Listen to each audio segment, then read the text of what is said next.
So again, stop the screen sharing there, and I'm going to look at the chat, see what questions we've got here. So Q&A. Wow. Okay. Let me start at the beginning. When you use pay per employee, is the number strictly payroll or do you include benefits?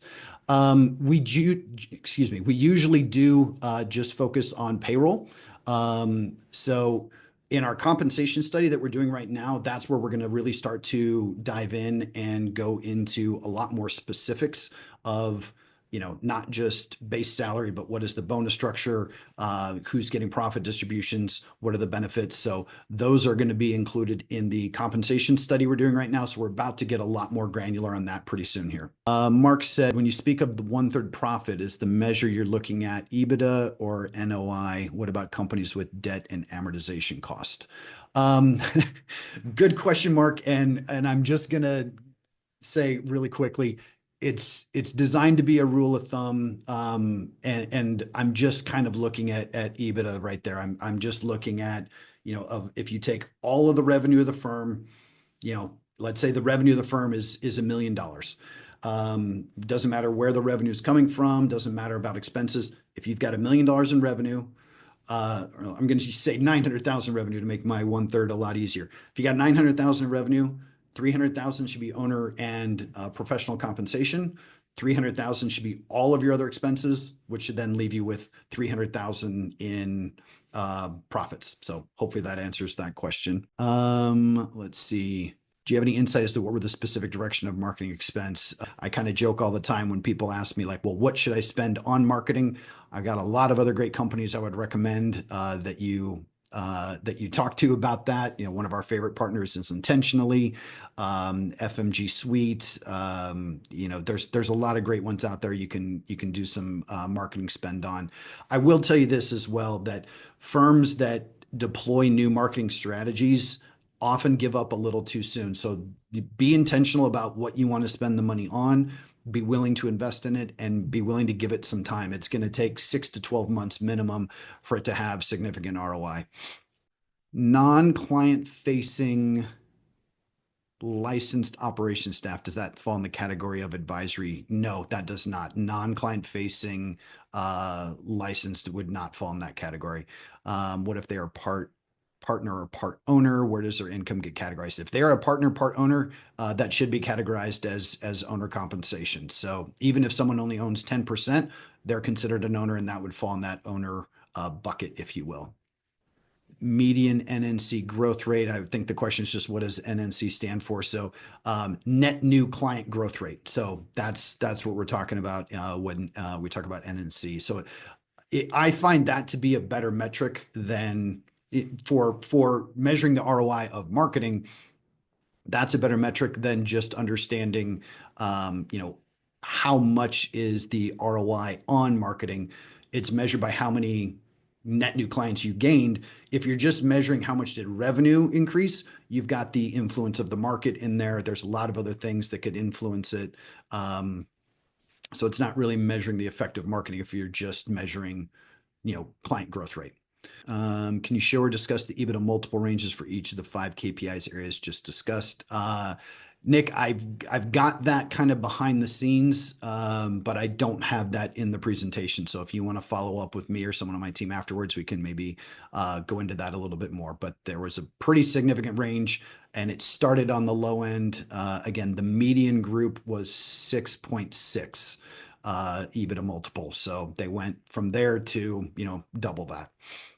When operating as a small solo firm, do you suggest going heavy into one area, then branch off after growth, or try to nurture several to 5 area focus? Good question, Chuck. I wouldn't necessarily suggest going all in on all at the same time. I would focus on a couple areas first. And I do think, that number one category of adding partners is the biggest ROI. So if your ultimate goal is, how do I boost the value of the business? Right now you are a solo firm. But I would start thinking about, what is your long-term succession plan? What is the long-term future of this business? When you find that good second generation partner, and I don't want to suggest you give them equity right off the bat. You definitely need to do your dating phase, get to know each other. But you want to invest in having that second generation advisor, and then bringing them into the ownership circle. That is something that when you do find that right partner externally, potentially, that's going to buy the business that you're going to partner with, they are going to value the business way more if you've got that second generation talent. So that's why we found just multi-owner firms more valuable than single owner firms. Talent is so hard to come by in this industry right now. I think Cerulli just came out and said we're going to have a 100,000 person shortfall in the next 10 years. I think Schwab recently said 75,000 over 5 years. So securing that talent would be one of the top ones.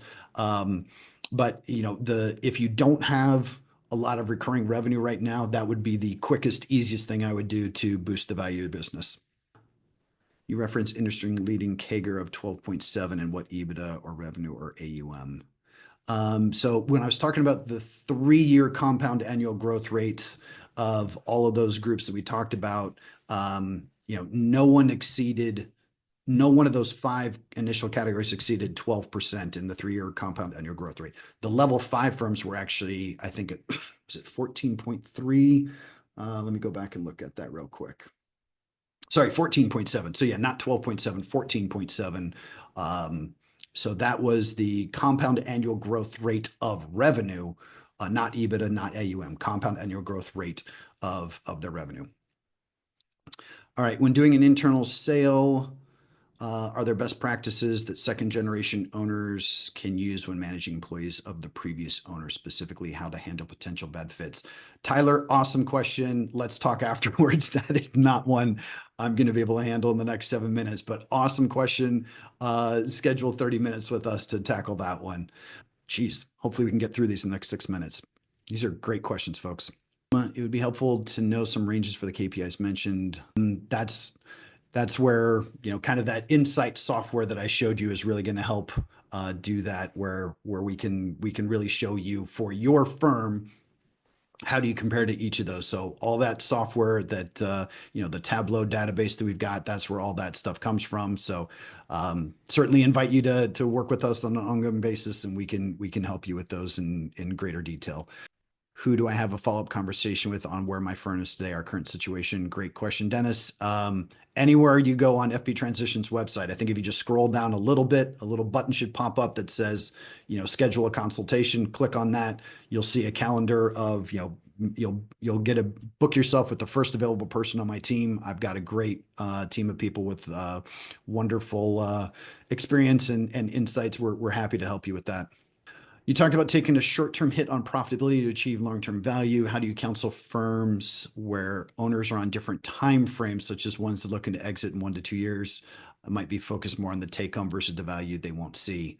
That's probably another one I can't answer in 5 minutes, Dina, but definitely something that we regularly help people navigate. That is a bit of a complex one, but I do have an answer for it.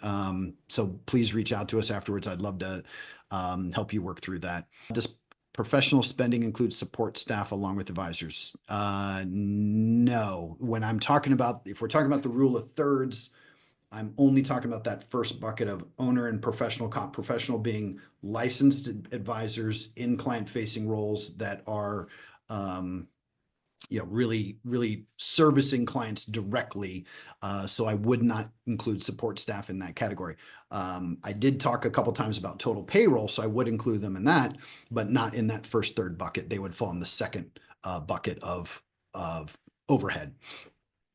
What's the primary driver for separating firms into cohorts?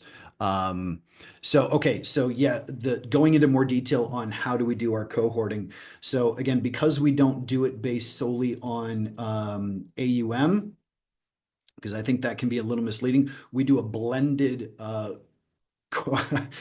just saw somebody say, can you please end with a dad joke? So trailing 12-month revenue earnings before owner's comp, revenue per client, number of employees, and number of owners. Those are the 5 factors we use to create a cohort. Those we find to be far more correlated to value, and we're able to get more cohorts much more similar to each other than if we just did it based on AUM. There's far too many differences between firms to have just that one factor. So we have that multi-factor approach.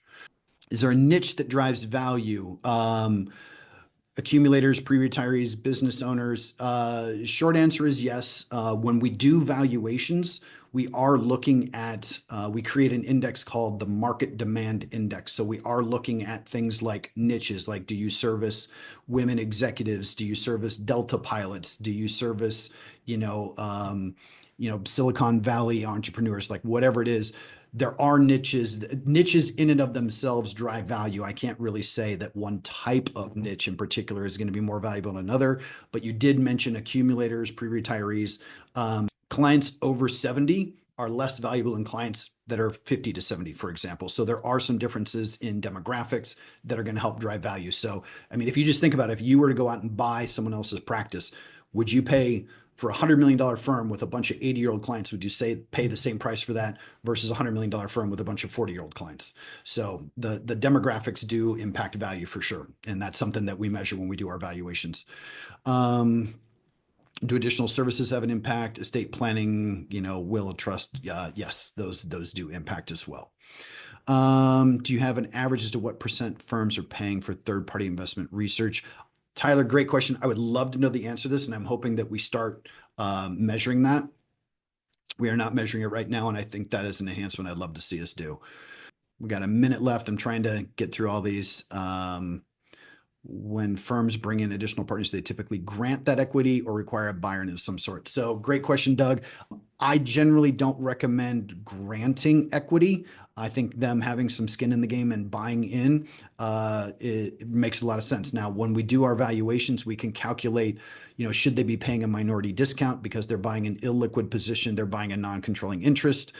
We can talk about doing seller financing, and you can give them kind of a discounted rate. You can go as low as the AFR rate, which is going to help save them money versus overdoing bank financing. So there's the ways you can kind of, hook them up, so to speak. You can help them. You can do things to account for kind of sweat equity. But generally speaking, I wouldn't just grant equity to someone. I would require some type of buy-in. Okay, we're at top of the hour. Thank you, everyone, so much for joining us today. Great questions, great participation. Love it. If I didn't get to anyone, we would certainly be more than happy to meet with anyone individually. This was fantastic. Hope everyone got what you were looking for today. Thanks for joining us. We've got more webinars coming, so stay tuned and have a great day, everyone.